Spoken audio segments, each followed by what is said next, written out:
January 1945. Somewhere on a narrow dike road in the flooded lowlands of the Netherlands. The night has not yet lifted. A grey line of Canadian trucks crawls through the dark. Headlamps are hooded. Engines grumble in low gear. Ice fog hangs around the exhaust like ghosts trying to cling to the living. The wind bites through wool coats and greatcoats. Canvas flaps snap against steel.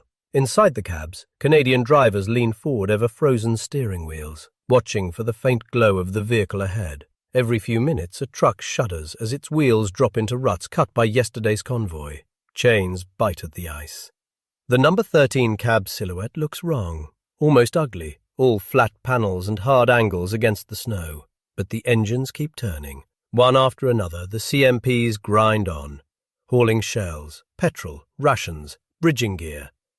Everything an army needs to keep moving toward Germany. On the far side of the front, in half-buried positions and abandoned lanes, German crews stand beside silent Panzers and frozen trucks, fighting not the enemy, but the cold itself. To understand why Canada's plain, awkward trucks kept moving when so many German vehicles stopped, we have to step back into factories, design offices, and the changing shape of a global war. In 1939, when Europe slipped once again into war, Canada did not yet look like a nation built to move an army across a continent. Its car industry was small compared to the United States. There were no famous Canadian tank lines, no legendary fighter aircraft rolling from Ontario assembly halls.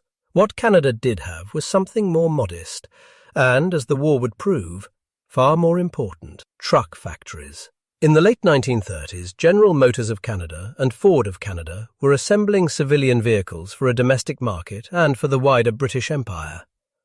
Their plants in Oshawa, Windsor and elsewhere were efficient, flexible, and used to building in batches rather than tiny handcrafted runs.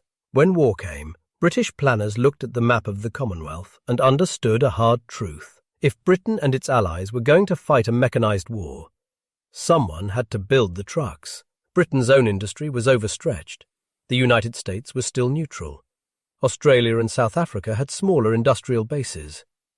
Canada was in the right place, with the right skills, at exactly the right time. Very quickly, civilian lines became military ones. The Canadian government, working with British advisors, pushed for a standardized family of vehicles that could be produced in huge numbers and shipped to wherever the Empire needed wheels. The result was the Canadian Military Pattern Truck, CMP, built in dozens of variants, but sharing the same underlying philosophy: standard parts, rugged frames, simple engines, and a cab design that looked nothing like the sleek curves of pre-war cars.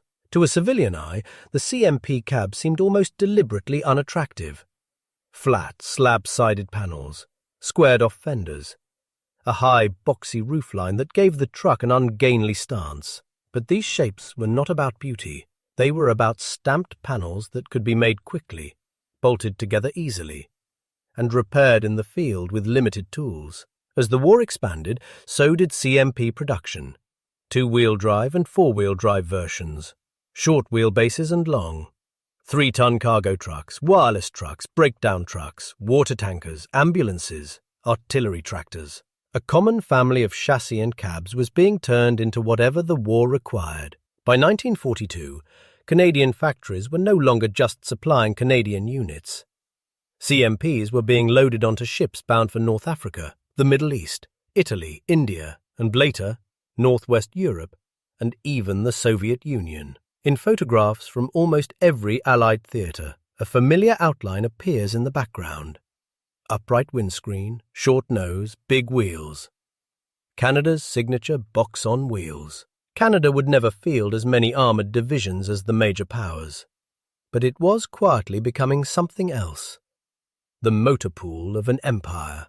To understand why those trucks mattered so much in that frozen winter of 1945, we first need to see what they were built to replace, and what kind of war they were driving into. Before the war, German generals had imagined movement very differently. Their new doctrine of blitzkrieg assumed short campaigns, sharp blows, and decisions reached before weather or distance could grind down machines. In Poland, then in France, this seemed to work. Columns of Panzers and motorized infantry rolled across good roads in late summer and early autumn. Engines stayed warm. Fuel dumps were close. Maintenance units could catch up. The early victories helped cement a dangerous belief that German engineering and aggressive operations could outrun deeper structural problems in supply. Truck fleets were never large enough. There were dozens of different vehicle types, built by many manufacturers, each with their own spare parts and quirks. Fuel stocks were limited, and synthetic fuel plants were vulnerable to bombing. Even in 1940, some panzer divisions relied heavily on horse-drawn wagons for part of their logistics. It was a mechanized spearhead with a very traditional tail. Then came the Eastern Front. In the winter of 1941 to 42, German formations in Russia learned what far below freezing really meant for machinery.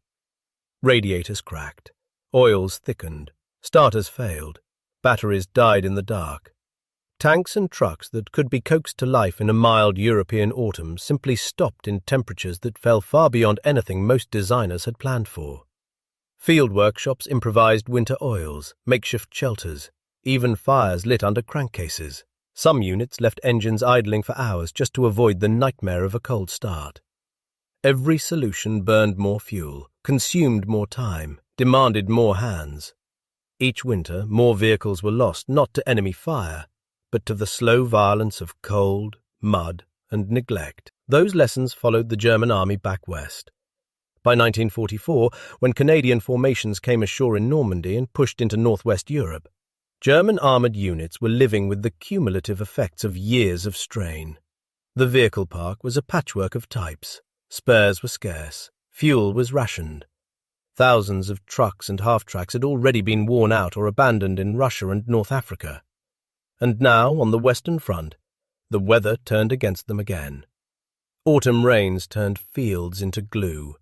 Narrow country roads in Belgium and the Netherlands became rivers of mud.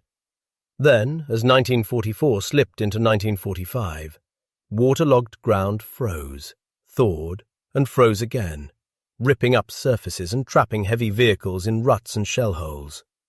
German crews facing Canadian and British forces in the Scheldt, the Rhineland, and the northern Netherlands were trying to maneuver tanks and half-tracks in a landscape that punished weight, complexity, and any reliance on pristine roads.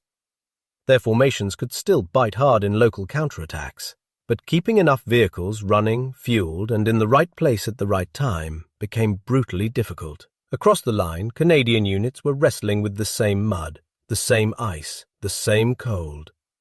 The difference lay in what was under them. A standardized family of trucks, built in their hundreds of thousands, was now feeding Canadian First Army with a steady flow of fuel, ammunition, food, and bridging material. Those ugly CMPs were not glamorous. They were not front-page weapons. But they were designed and produced for exactly this kind of war. Long, grinding, mechanized campaigns in bad conditions, over bad ground. For as long as it took, the war had reached a stage where appearance mattered less than endurance. And endurance was written into every weld, bolt, and panel of Canada's boxy trucks. To see why this mattered so much in that last winter, we have to look at the same machines from several angles: mechanical, human, and tactical. From the front, a CMP truck looked almost deliberately plain. The bonnet was short and stubby. The cab sat high and square, more like a wooden shed on wheels than a graceful automobile. To a German officer raised on the sleek lines of a Mercedes staff car or the purposeful slant of a Panzer turret, these Canadian vehicles could seem unsophisticated, even crude. The crudeness was the point. Under the sheet metal, the Canadian military pattern trucks followed one guiding idea: make as many parts as possible the same. Engines, gearboxes, axles, cab components, shared across multiple models and roles. A wheel station from one truck could often be bolted onto another. A burned-out cargo body could be replaced with a workshop box or radio body on the same chassis. For an army fighting thousands of miles from home, that kind of interchangeability was its own weapon. Standardization also shaped the CMP's distinctive number 13 cab. The flat panels were not just easy to stamp, they were easy to ship and assemble. The high driving position gave better visibility over rough country and in congested convoys. Vertical windscreen panes were cheaper to produce and swap out. The result was visually ungainly, but logistically elegant. Beneath that cab, engineering decisions pointed squarely at bad roads and worse weather. CMP chassis were built in both 4x2 and 4x4 configurations, but it was the four-wheel drive, 3-ton trucks that became the real backbone of Allied logistics in difficult terrain. Short wheelbases improved maneuverability on narrow village streets and dike roads. High ground clearance and robust springs helped the trucks climb out of ruts and survive endless pounding over cobbles, potholes, and shell-damaged tracks. Their gasoline engines were not exotic. They were based on commercial designs, proven, forgiving, and well understood by mechanics. In cold weather, they might grumble, cough, and demand care. But they would still respond to that care, with the right fuel, the right oils, and a crew that knew its machine. A CMP could be persuaded to start on mornings when more complex engines stayed silent. When snow and ice arrived, chains could be fitted to the driven wheels. With modest loads kept within design limits, these trucks could keep moving through deep slush and over frozen ruts that would stop a heavier or more finely tuned vehicle. Everything about them reflected a certain Canadian practicality. Accept that roads will be bad, that maintenance will be imperfect, that weather will be hostile, and build a machine that lives in that world instead of fighting it. From a distance, that philosophy was invisible. Up close, in a field workshop or at the side of a winter road, it looked like the difference between a truck that could be coaxed back into service in an hour and one that would sit where it died until the war moved past it. But machinery alone did not keep the CMPs rolling. Their true value only emerges when you see them through the eyes of the people who drove them, loaded them, and depended on them. For the Canadians who lived with them, the CMP trucks were not abstract engineering choices. They were cramped cabs, frozen gear levers, and a constant film of mud and dust on every surface. A driver in a Canadian infantry division might spend more hours with his truck than with any single building or bivouac.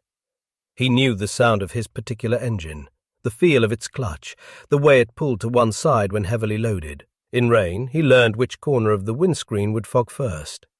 In winter, he knew exactly how long to nurse the choke before the engine would settle into a steady idle. These trucks were not just cargo carriers.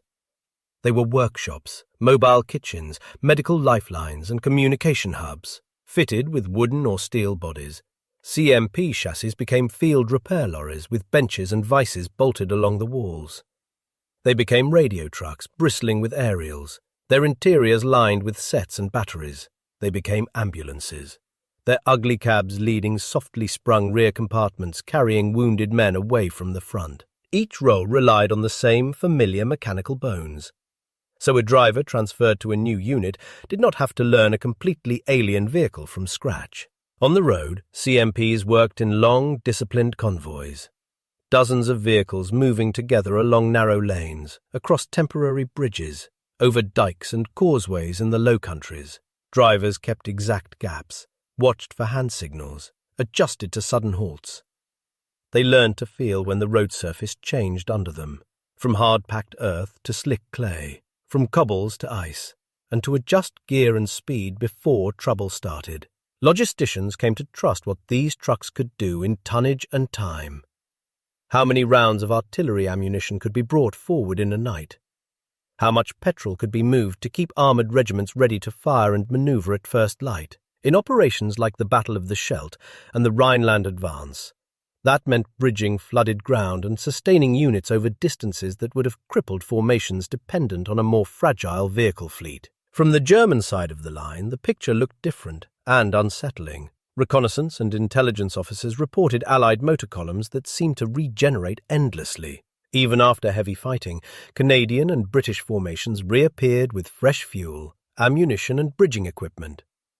Where German counterattacks sputtered out for lack of petrol or because too many tanks broke down on the approach, the Canadian timetable often held. Columns of drab, boxy trucks kept arriving, no matter how bad the weather or the roads. To officers trained to think in terms of divisions and tank counts, the idea that these homely trucks were deciding tempo and reach was not immediately obvious. But as winter deepened and the front edged closer to Germany's borders, the contrast between well-fed, well-supplied Canadian formations and increasingly immobile German units became impossible to ignore. The stage was set for a series of operations in which Canada's ugly trucks would prove that the true turning point of a mechanized campaign can begin not at the spearhead, but in the convoys grinding through the dark behind it. The turning point did not begin with a charge. It began with a timetable and a set of orders moving down through the Canadian First Army in late 1944. The Battle of the Scheldt had already shown how unforgiving the Low Countries could be. Narrow roads along dikes and canals, flat land flooded by deliberate German demolitions, soft ground that swallowed anything heavier than a cart. In that environment, a truck was not just transport. It was a test of whether Allied plans could live outside a briefing room. Canadian formations faced a simple, brutal equation. If the port of Antwerp could not be opened and kept supplied, the advance into Germany would slow and then stall. To keep the port and the front alive, ton after ton of ammunition, fuel, rations, and engineering stores had to move forward every day, no matter what the weather did. By the winter of 1944 to 45, the weather was doing its worst. Rain turned the approaches to gun positions into corridors of knee-deep mud. Frost came down at night, locking ruts into jagged tracks of ice. When dawn brought a weak sun, the top layer thawed just enough to become slick, hiding frozen grooves beneath. On those roads, Canadian CMP convoys became a constant presence. Lines of 3-tonners and lighter vehicles, some fitted with canvas covers, others carrying open loads of shells or petrol tins, rumbling past shattered farmhouses and leafless trees. A staff officer could look at a map and see arrows and tonnages. A driver saw distances marked instead by landmarks. The bridge where the wind always hit hardest. The crossroads that collected shell splinters. The bend where a truck had once rolled into the ditch and been dragged out by a recovery CMP with its winch singing. In operations across the Scheldt approaches and into the Rhineland, the key units at the sharp end, infantry brigades, armoured regiments, artillery groups, were only as strong as the convoys feeding them. Canadian artillery in particular consumed enormous quantities of ammunition in set-piece attacks through prepared German positions. Every barrage that softened a forest line or village cost hundreds of rounds. Every 100 rounds had to arrive in the back of a truck. The CMPs took that punishment in stride. Their short wheelbases helped them negotiate tight dike corners and village streets clogged with rubble. Four-wheel drive and chains gave them a fighting chance on frozen slopes and clay. When one bogged down, there was usually another close enough, with tow rope or winch, to pull it free. German units across the line faced the same mud and ice, but with far fewer tools to deal with them. Heavy tanks and assault guns struggled to stay on narrow roads without breaking the surface. Many German formations were already short of fuel. Whatever petrol they had went first to operational Panzers, leaving trucks and half-tracks to idle on fumes. Some formations relied increasingly on horse-drawn wagons, which could cope with the terrain, but not with the scale of modern supply demands. In this environment, every successful Canadian convoy was more than a logistics detail. It was an extension of operational reach.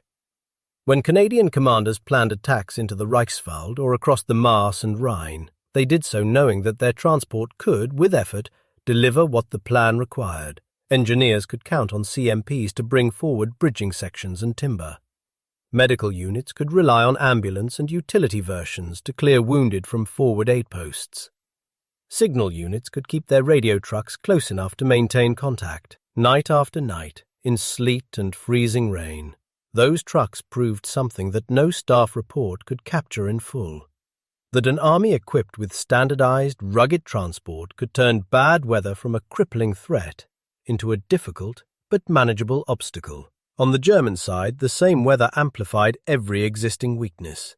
Shortages of fuel, spares and standardized vehicles, until entire formations felt as if they were moving through glue. The contrast became starkest when both sides tried to accelerate at once.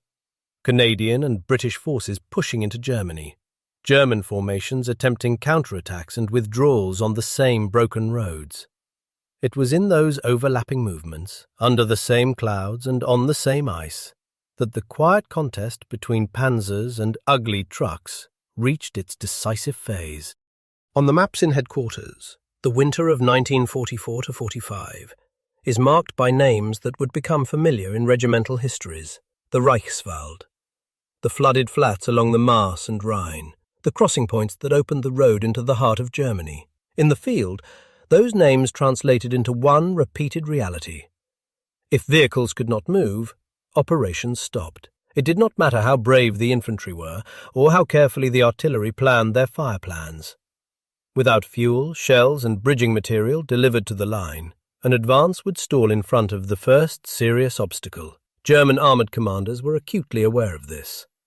They tried to husband their surviving panzers, bringing them forward for sharp, local counterattacks in the hope of throwing Canadian and British units off balance. But even before they met enemy fire, their plans were being thinned by cold mathematics. Every counterattack required fuel that no longer existed in comfortable abundance. Every movement risked breakdowns that could not be repaired for lack of spares.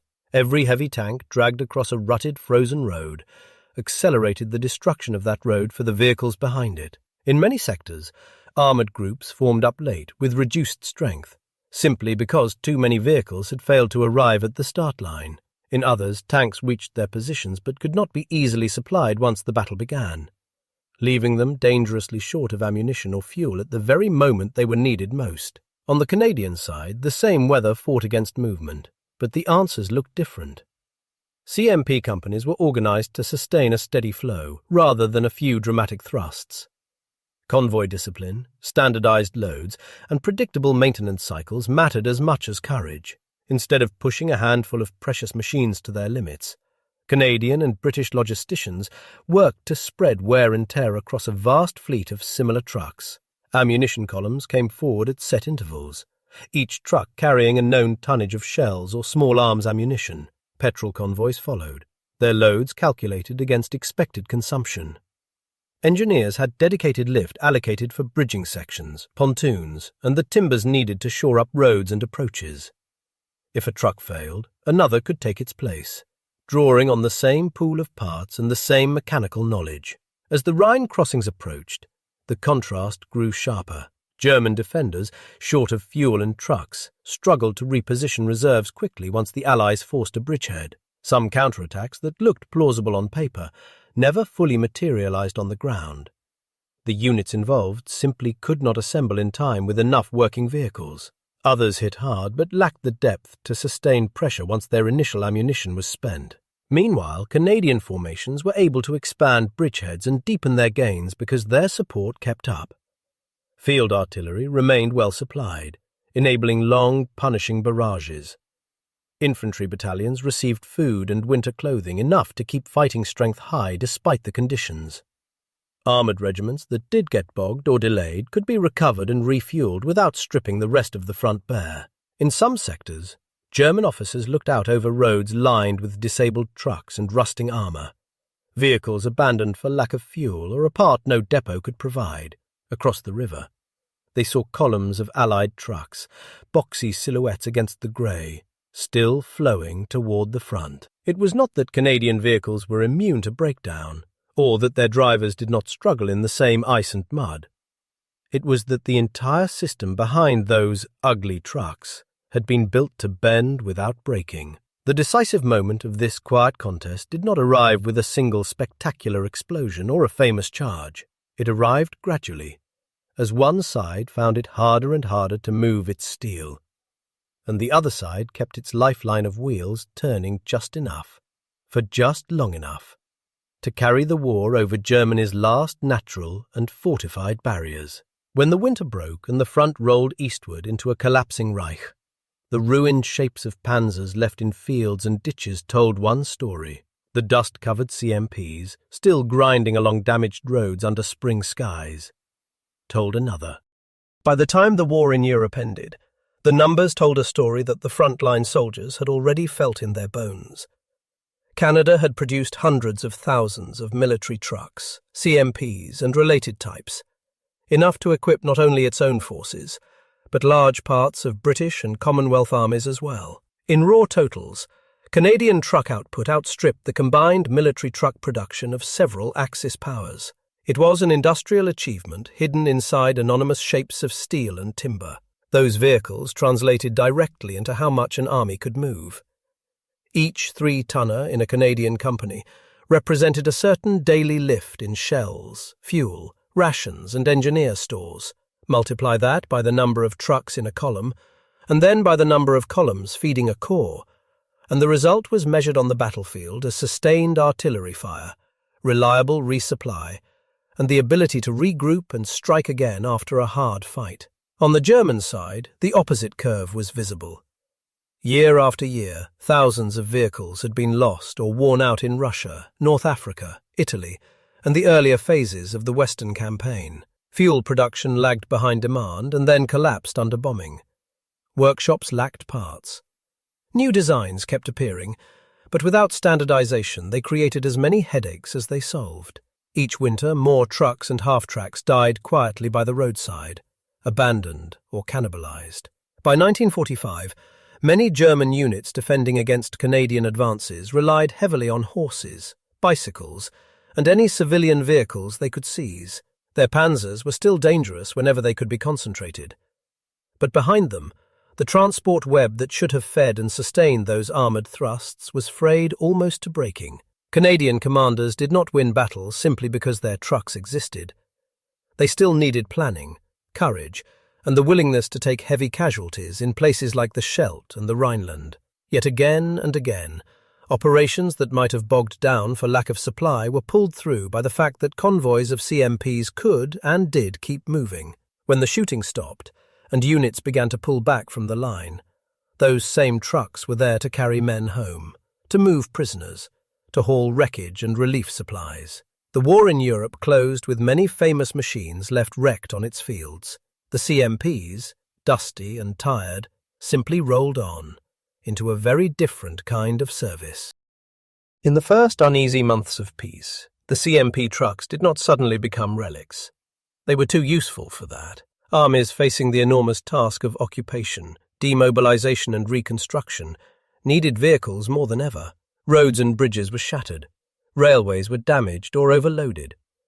Millions of people had to be moved. Soldiers going home, prisoners of war being repatriated, civilians displaced by fighting or border changes. The same Canadian-built trucks that had carried shells and fuel now hauled food and blankets, timber and tools. They pulled wrecked vehicles out of ditches, dragged debris away from bridges, and ferried engineers to jobs restoring basic infrastructure. In photographs from the immediate post-war years, the boxy silhouettes of CMPs still appear behind piles of rubble and under temporary signs in languages far from Canada. Then, gradually, they began to scatter. Some stayed in service with Commonwealth armies as they restructured for a new era. Others were sold off as surplus to Allied governments or private buyers. Many went to farmers, hauliers and small companies in Europe, the Middle East and Asia. Bodies were cut down or rebuilt.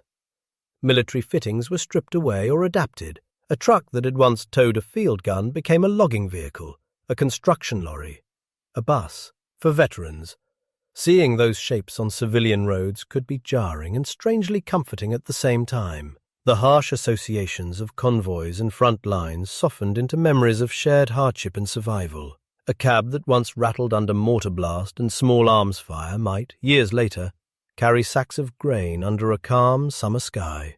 Even where the trucks themselves eventually rusted away, their influence remained. Designers and planners had watched closely as standardized, rugged vehicles proved their worth in every climate of the war. The lesson was clear. A modern army needed not only tanks and aircraft, but a deep, coherent family of support vehicles built on common patterns. Post-war fleets around the world borrowed heavily from that idea, even when they used entirely new models and manufacturers. On the German side, too, the contrast had been etched in memory. Officers and engineers looking back at the conflict would later write about the crippling effects of inadequate and fragmented transport.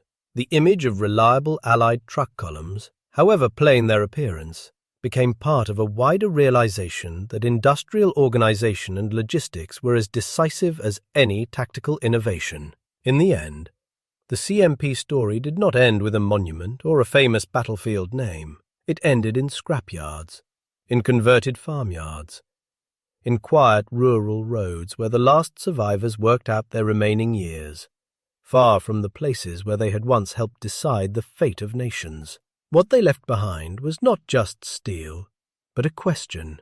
When people talk about how wars are won, why do the loudest stories so often belong to the machines at the front, and not to the ones that made it possible for those machines to fight at all? In most histories of the war, the story ends with flags over ruined capitals and the silhouettes of famous tanks against the sky.